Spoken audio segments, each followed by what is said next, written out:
All right, it is my pleasure to call this Personnel Committee meeting of the Germantown School District to order on Monday, September 15th, 2024 at 6:13. I'll start out with roll call. Ms. Higginbotham. Here. Mr. Pollack. Here. And myself, Mr. Brown, present. Next item of business is agenda revisions and approval. Make a motion to approve the agenda revisions and approval. Second. Motion and second made. Motion by Kim, second by Tracy to approve the agenda revisions and approval. We move on to approval of minutes. What's that? Should we vote on that? Yep. All right. Any discussion? Okay, all in favor, say aye. Aye. Aye. Any nays? Hearing no nays, that motion carries. Next item of business is approval of the August 19, 2024 meeting minutes. I'll hear a motion. Move to approve the August 19th, 2024 meeting minutes. Second. Motion and second made. Motion by Tracy, second by Kim to approve the August 19, 2024 meeting minutes. I'll take a vote. All in favor? Aye. Aye. Aye. Any opposed? Hearing none, that motion carries. Next item of business is reports and updates. Item A is staffing update, and I will turn this over to Mr. Nowak. Mike? Thank you. With the staffing update for this committee meeting, the first thing I wanted to do was to point out our current teaching vacancies. At this point in time, we have one part-time elementary music position open at Amy Bell. The last time we were together, there were two part-time music positions that I believe were both in the 75% range, or maybe a little less with one of them. We were able to secure a 1.0 art teacher that will work between Rockfield and Amy Bell, but that leaves us with a small part-time position. At this time, that position is open, but we have a number of possibilities that will hopefully become available towards the middle of the month or in about another week. There's some people that will become available as we understand it. So if we can secure that, we feel very good about where we're at. The hire that we have is a very skilled musician and teacher, and we believe rounds out our music department at the elementary level as well as from a vertical perspective of elementary, middle, and high. I do want to draw your attention to the end of the staffing update. There are 4 special ed aid positions that are identified at MAC. Going back a couple weeks, our intention was to try to fill those with one special ed teacher, much like we did at Kennedy for this school year. At this point in time, right now, we don't feel comfortable with the candidate pool in special ed for that position, so we're sticking with the aid positions and we're adjusting. We're working with Ms. Cole. They're assessing exactly what our needs are there, but we believe we can serve students successfully under this model, potentially without even the need for all 4. So we'll know more in the coming weeks specifically where we're at, but that is that does sort of spell out why the Amy Bell Elementary Music is our only teaching position that's open. We did have one special ed teaching position at Kennedy, which was filled by a contracted service. That's something we've done on occasion. We've done it with speech pathologists somewhat recently, and now we're doing it for this position. So we feel good in regards to teaching with the hope that we can secure that part-time position at Amy Bell to round things out. The front part of the staffing plan in terms of aid includes Mike? an awful lot in terms of food service. I'm going to interrupt you here. We're looking for further information on something. Russ has a question. You just mentioned concern with the pool. Yeah. Like, is there a particular, is it experience, is it availability, is it talent level?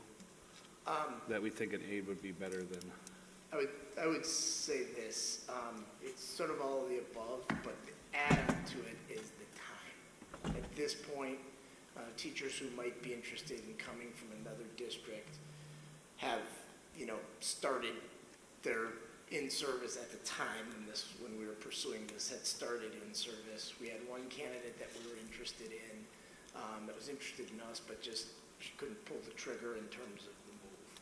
So we feel confident if this was, say, May, June, July. do you think it's a reapproach next year or at semester, or, I guess what's the? I think the immediate thought would be to assess where we're at now. And as I said, the assessment now is that the aides will serve our students successfully, positively. If it's the case come, next spring, we would look at potentially exploring that again. Meaning the exchange. So there was one assessment done, say we should probably switch to a full-time versus an aide, and then we had difficulty finding that full-time that we believe would be a correct fit for our facilities, and we're gonna do a reassessment of that, or just, Yeah, we would reassess, and I honestly I think the believe. assessment states that we should move forward with that, we're just not finding the right candidate. Correct. So would we just continue to search for the correct candidate? I know this time of year doesn't, the pool's small, so do we just reassess that for next year as the approach going forward? Well, there comes a point in time where you sort of have to move in a direction.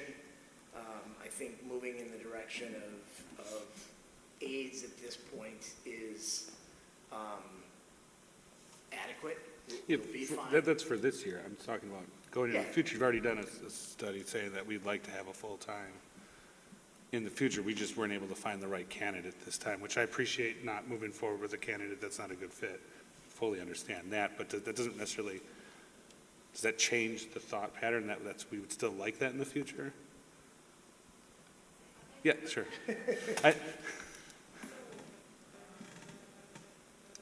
Hold on, she's getting there. You can,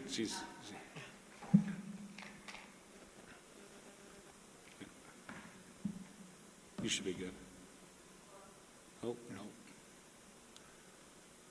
Probably gotta turn it on, or just sit at the table, yes.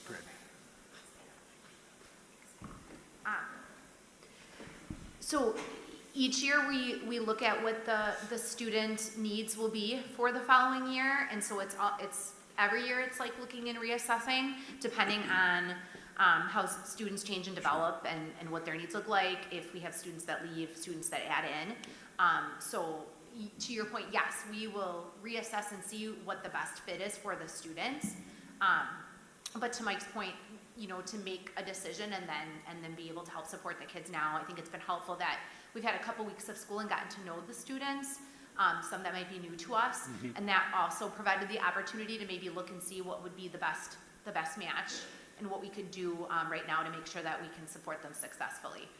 But yes, So that's a little bit of a yo-yo position, right, as far as needs year over year can change drastically to right, dictate I would that? say special education in general, in each building, it can change, and should based on the students' needs and how their needs change. It shouldn't be the same, year after year, because it should definitely be student need driven. I can share anecdotally how fluid and things can change overnight. We had a student at one of our elementary buildings who, per the IEP and needed, has a lot of support, and the night before school, they unenrolled from the district and moved. So we've built the staffing plan, support staff for that, and literally the night before school, they're no longer our students. So now we look at that FTE, those needs, and then determine where that's going to be channeled, maybe at another school or internally in that school. So these things are day to day. That's where I'm going, and with the perspective Katie's bringing to the conversation, of this position that can change year over year, hiring a full-time staff member versus a part-time aide, what's the disservice at that point to the full-time staff, especially if somebody's looking to make a drastic move into our district? It sounds like that might have been the scenario there. Yeah, I think to That Chris's we're not point- disservicing that staff member, because what would we do with them next year if we don't need them at that level? Right, and I think district-wide, we can use people where they're needed. And with people making changes and retirements and things that they're typically, we have places that we do need the staff to be. So we don't just add people, just to add, we definitely have to have a need for them, Sure. a student need. It's my fully understand all that.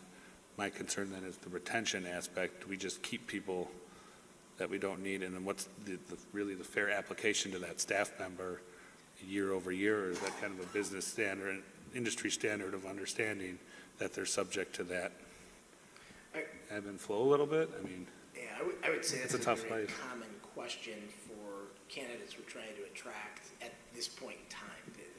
I deal with it frequently, and they often will say, okay, well, what does this mean for next year?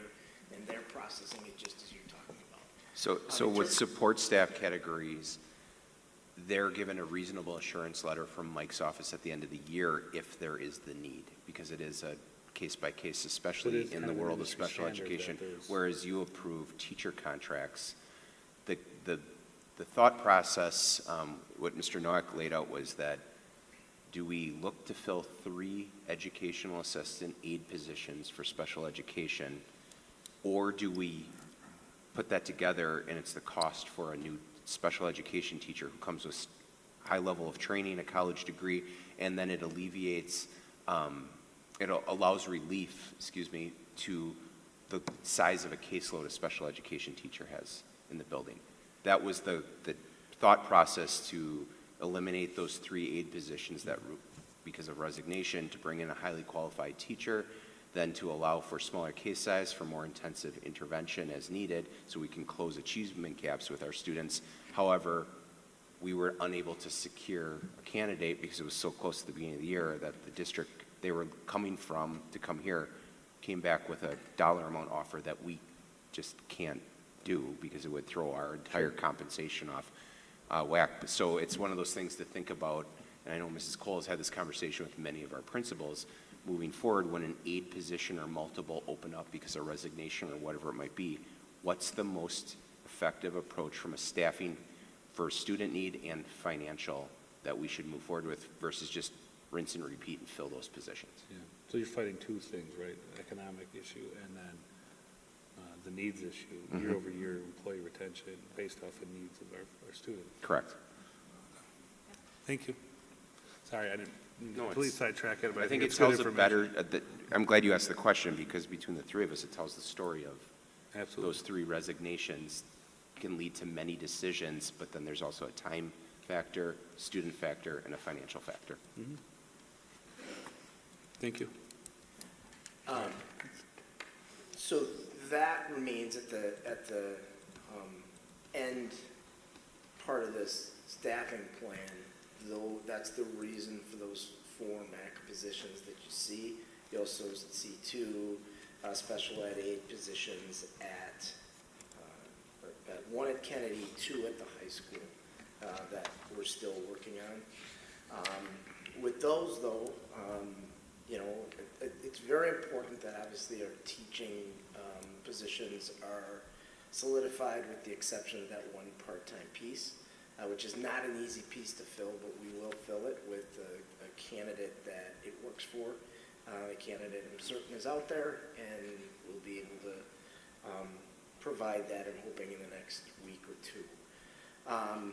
The other positions that you see a lot of health room aid movement and positions being filled, aid positions, food server movement, and solidification of those positions we feel very comfortable with. In regard to resignation data, it's a comfortable point in time where we don't have any resignations, so we're excited moving forward. And Mr. Nowak, you're bringing to the committee in October a full annual report on resignation, retention, and retirement. Yep, and that has been the time that we do this from our, it's called SPAM, the School Personnel Administrators of Metropolitan Milwaukee. Just put out a staff turnover survey.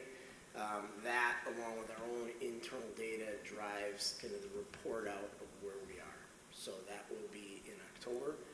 And that's it.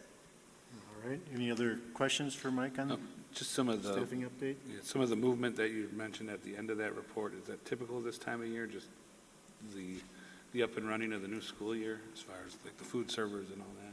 Yeah, some of that food service movement was, and I had to talk through with Jill, our new food service director, was just person might have been doing like a shift at multiple schools, shifts at multiple schools, now they're at one.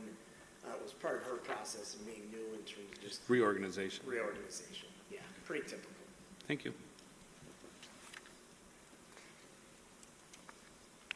Okay, any other questions?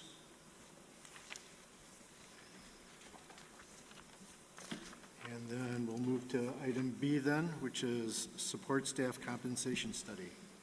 Again, we'll turn that over to Mr. Nowak. Thank you. So we are embarking on a support staff compensation study. Much like we did with our teachers last year, this study and process will mirror what we experienced last year. We had, I think, great success with seeing that process through with fidelity in terms of the timeline that you see in terms of gathering pertinent data from surrounding school districts, reporting that to you, giving you and us a very clear picture of kind of where we stand, and then through the process, hearing from our staff members. I think looking at vacancies that exist will be an important part of this. Unlike, teaching positions throughout the years, we've seen positions not filled, or we've had difficulty filling them for stretches of time. We don't see that in teaching, and what I'll want to do is assess what that looks like in other districts. Are other districts experiencing those same kind of gaps? My thought is that they do. In meeting with my group on a monthly basis, this is a topic that always comes up. But beyond the pay side of it, the compensation side as well, we'll look at benefits. We'll look at what other districts may be doing that we're not.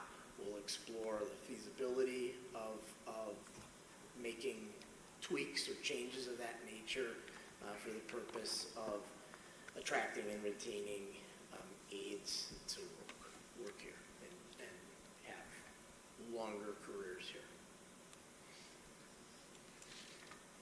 Very good. Any questions? Of course I do. You're welcome. Yeah. Russ? No, not a question, just a comment. I appreciate the committee's work pushing this into the support staff. Obviously, when I was on chairing the committee, we ran the comp study for certified staff, and part of that discussion was continuing that process to the remainder of our staff.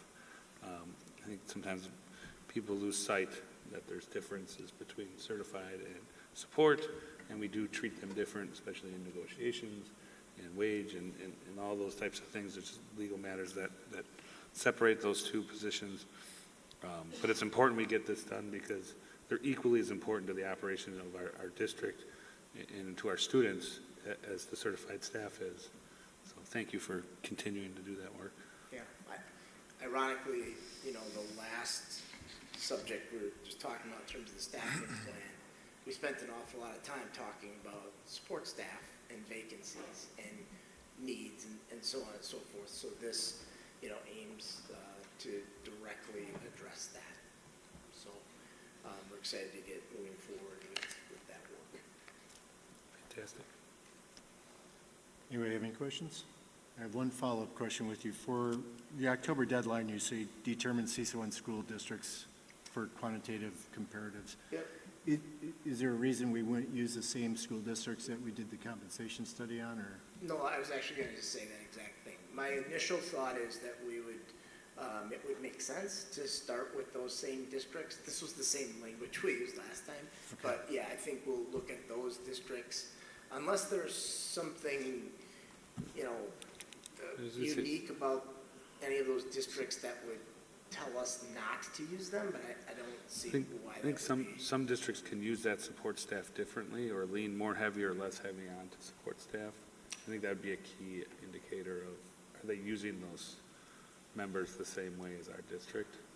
I Right. would assume most of them do, but given conversations I've had around with other members of boards, but I think that's a key thought. Well, true. When we look at teaching comparatives, the immediate look for there is class size ratios, right? To student staff ratios.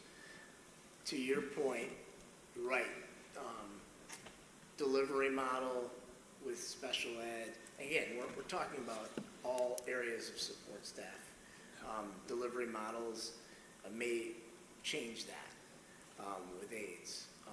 How we deal with things like intervention could factor into that. To go outside of the aides, though, again, as support staff, we could be talking about custodial work or maintenance, what that looks like. We utilize an outside vendor for second shift work. Some of the other districts might not do that, so all those things come into play. I would just ask that when you get to that point, we discuss it, if there are different school districts, other than what we used for the previous compensation, to highlight why we excluded one and included the other. Absolutely. So, Yep. okay. Any other questions? All right, that covers item 5, part B. Neither A nor B are looking for a motion, so we'll move on to agenda item 6, unfinished business. I am unaware of any unfinished business. So we move on to item 7, new business. We are looking at the 24-25 contracted hourly advising and position and winter coach contracts. I'll turn this back over to Mr. Nowak. Thank you. It's that time of year when we bring forward our recommendation for advising positions, hourly advising positions, as well as our winter coaching contracts. The list that you see still has some vacancies that need to be filled. And Mr. Nerdle just told me probably, 90 minutes ago that she's in the process. She's confident that within the next week or so, those will be taken care of. She did note that there's one volleyball coach or retired teacher who is on here who will not be in that role. She has another person that she'll bring forward. She'll do that at a next meeting. And I spoke with Mr. Brown about that. Very good. Anybody looking for more information on the contracts? No, I just want to I do appreciate the additional column that describes if it's teacher, non-teacher, as far as their other employment with us or not. It's helpful to understand the balance of that for our staffing.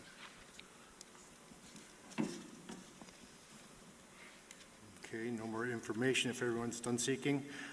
Information, I'll entertain a motion, after which we'll have an opportunity to discuss before voting, and I ask that the motion include the teacher that was on the list that is no longer, and that is Mr. Jeff Gillen will be removed from the list. So coach positions as presented, with the exception of Jeff Gillen being removed from the list.